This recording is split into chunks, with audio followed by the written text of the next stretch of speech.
Naman ng Sunday, day off. Last Sunday hindi ako nakalabas kasi may sakit ako, diba? Ngayon, basta ako. Gagala tayo. Punta ako ngayon sa Thai Massage. Magandang umaga! Ngayong araw na to ay panibagong day off na naman naming mga katulong dito sa Hong Kong. So dahil nga po ngayong araw na to ay balak kong pumunta sa Thai Massage, isa sa pinakamataas na bundok dito sa Hong Kong, ay napagdesisyonan ko po na makijoin sa ibang grupo. At napag-usapan po na magkita-kita kami malapit sa Tai Po. Dahil nga taga West Kowloon ako, bumiyahe po ako from Austin papunta sa Hung Ham at mula sa Hung Ham po doon ako sumakay papunta sa Tai Po. Bali alas 9 pa ng umaga ang usapan namin, pero dahil nga sa maaga talaga akong nag-aasikaso, lumabas na po ako around 6:20. Maaga din kasing gumigising ang mga amo ko dahil nga every Sunday naglalaro ng golf ang alaga ko sa Sai Kung, kaya maaga din silang bumabangon para mag-asikaso at umalis ng bahay. Dito na ako sa Tai Po kasi dito ako mag-start na mag-hike papunta sa Tai Massage. Masyado pang maaga kaya muna ako dito sa Starbucks. Ito muna ako kape. Dahil medyo maaga pa nga, nagdesisyon muna ako na umupo dito sa Starbucks at bumili ng kape. Dito ko na rin aantayin yung mga kasama ko ngayong araw na to. Alis na ako, guys. Makalipas naman ng 2 oras ay dumating na yung mga makakasama ko at sumakay kami malapit dito sa Tai Po Market. First time ko lang pupunta sa lugar na to kaya naman nai-excite din ako. Habang nasa biyahe kami at ang mga kasama ko ay nagkukwentuhan, ako naman ay tahimik dito dahil nakakaramdam ako ng kaunting hilo. Ang grupo palang masasamahan ko ngayong araw na to ay ang grupong Team Anywhere. Tara, samahan niyo po kami mag-adventure dito sa Tai Massage, ang pinakamataas na bundok dito sa Hong Kong.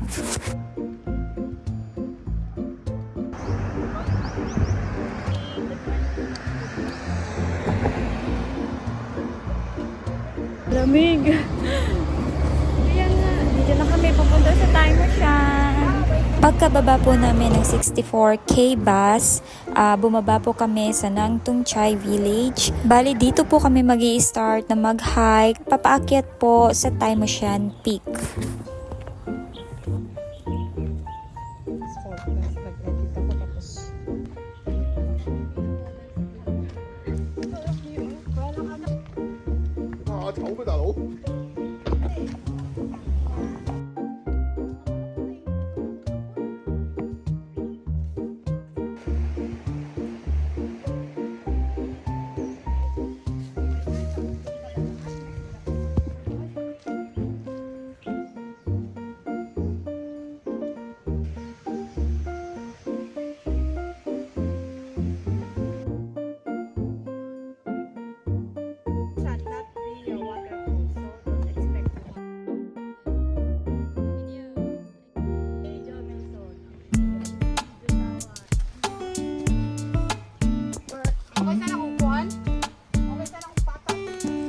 Makalipas nga ng mahigit kalahating oras ata ito, nakaramdam kami ng onting gutom kaya naman nag-decide kami magpahinga muna para makapag-almusal. Habang kumakain kami ay nagkwentuhan muna kami tungkol sa aming mga buhay-buhay. Dito nga ay napagkwentuhan din namin yung mga place na napuntahan na namin dito sa Hong Kong at sa Pilipinas.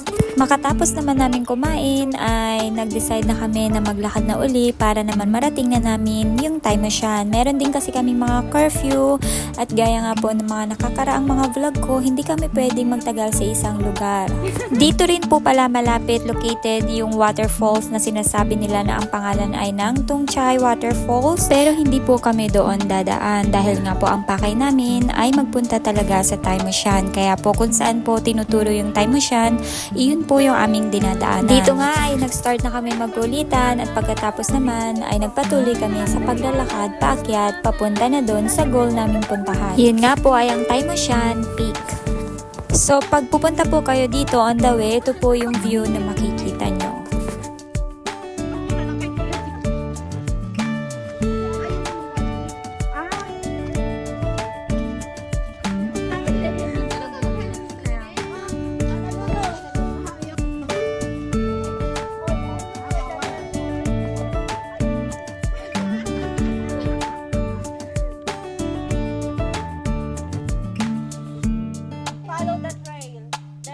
On the way naman kami papunta sa Thai Mus Shan Peak. Meron kami mga iilan na nakakasalubong at nagtatanong kung saan ba yung daan papalabas dito sa bundok. Parang yung iba kasi ay hindi talaga nag-hike at yung iba naman nag-hike pero nawawala naman sa daan. Kaya naman to the rescue yung mga kasama ko. Yung mga kasama ko kasi ay nakakapunta na rin sila sa Thai Mus Shan pero ibang trail nga lang yung dinaanan nila. At syempre first time din nilang sinubukan ata itong daanan na pero kahit papaano meron na silang idea kung papaano ka makakapunta at makakalabas ng Thai Mus Shan. After na medyo matagal-tagal naming lakad, pahinga ulit saglit para kahit papaano mahabol namin yung aming hingal.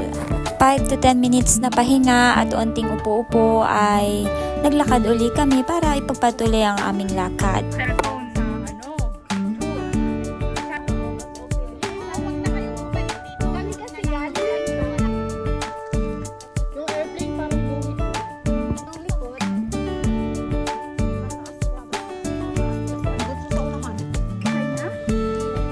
Makalipas naman ang kalahating oras ay narating naman namin yung pinakapaanan po ng bundok ng Thai Mus Shan. Dito ngayon sa kinatatayuan namin ay makikita mo na yung tuktok ng Thai Mus Shan kaya signal na yon na malapit-lapit na kami. Hi! Malapit na kami sa Thai Mus Shan Peak. See? Ayan na siya. Malapit na.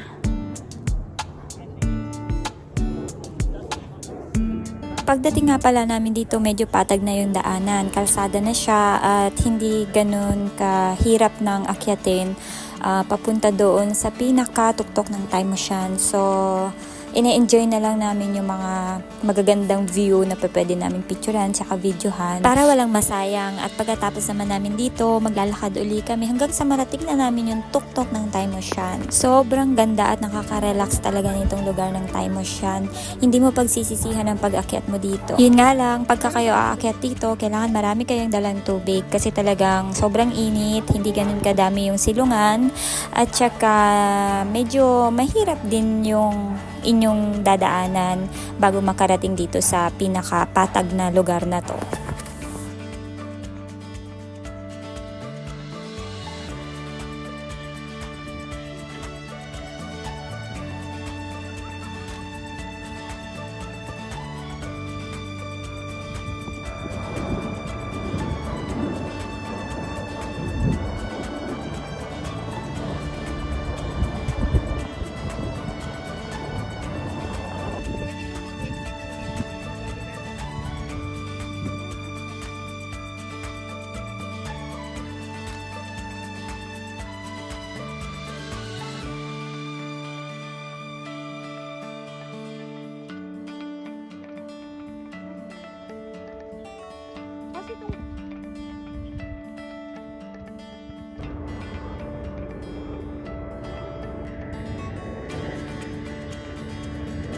Lapit na kami, guys. Mainit na, nagugutom na ako. Doon na kami kakain sa taas.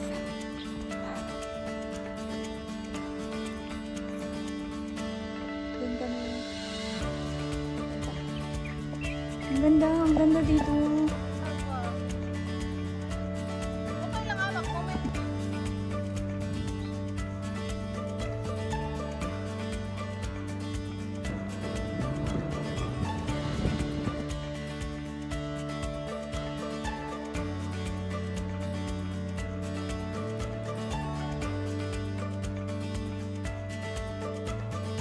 mo. Wala ka niyan.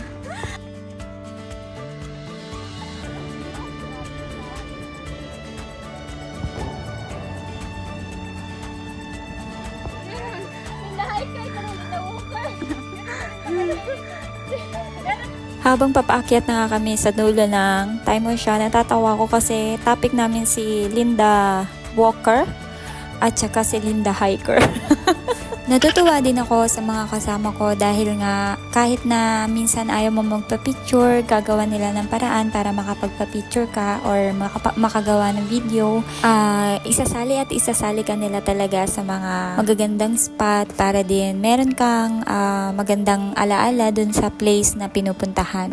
I-make sure talaga nila na lahat kayo merong picture, merong video, at least may maibabaon kang alaala ba pagdating ng panahon na nakapunta ka sa ganitong lugar.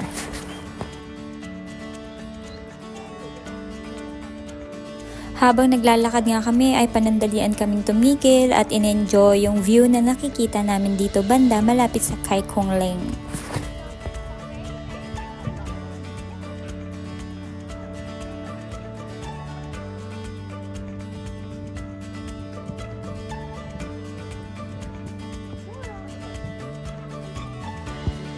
At pagkatapos naman ng mga ilang minuto, nag-decide na kami na magpatuloy na sa paglalakad para naman matapos na namin yung goal namin ngayong araw na to.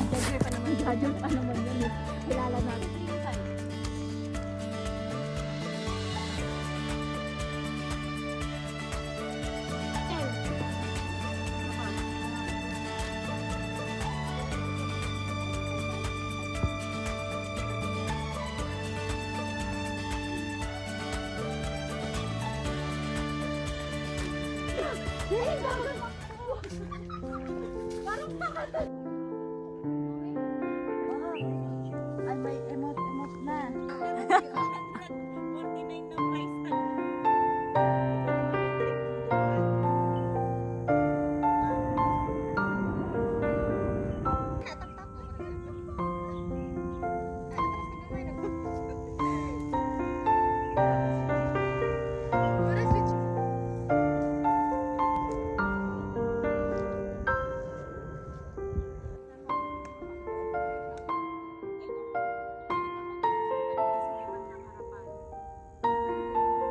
Hi!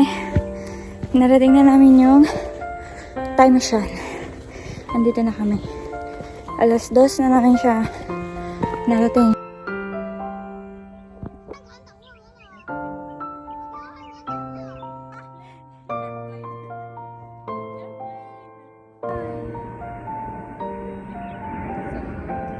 Ayan na yung airplane. Mag-hi tayo.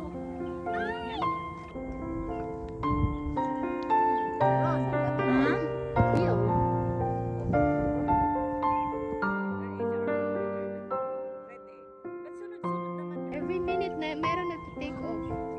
Di ba yan? Meron din naglalanding. Di ba? Medyo air. Parang red. Red and blue. It's yellow.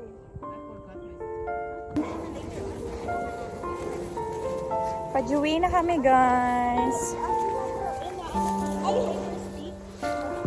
Nung marating po namin yung Taimo Shan Peak, bali naglagi lang po kami ng mga 20 minutes to like 25 minutes para kumuha ng picture at videos, and then nagpahinga saglit at nag-decide na kaming umalis.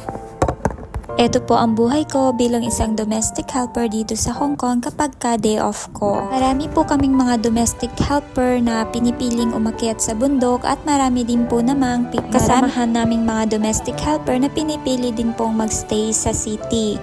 Pero isa po ito sa mga paraan namin para maibsan ang aming mga kalungkutan at pagka-homesick sa aming mga pamilyang iniwanang panandalian sa Pilipinas para maghanap buhay dito sa ibang bansa.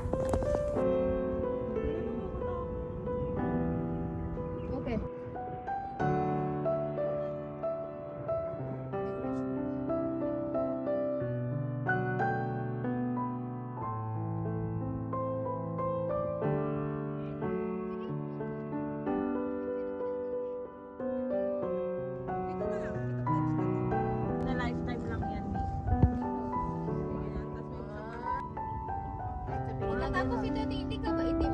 Pwede? Pwede ka. It's a nice for a photo.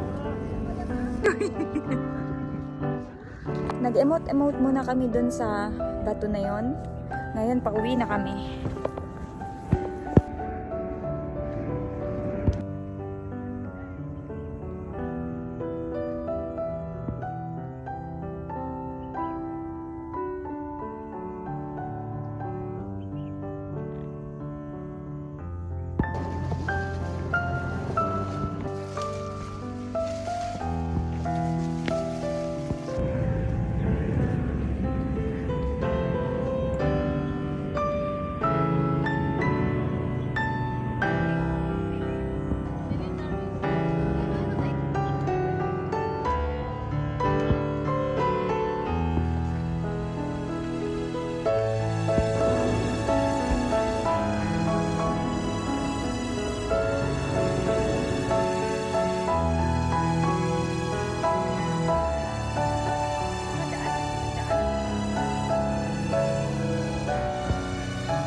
Okay, we're finally done. That's it for today. Vlog. Bye! Maraming salamat, Team Anywhere, sa pagtanggap sa akin at pag-allow na mag-join sa inyo ngayong araw na to.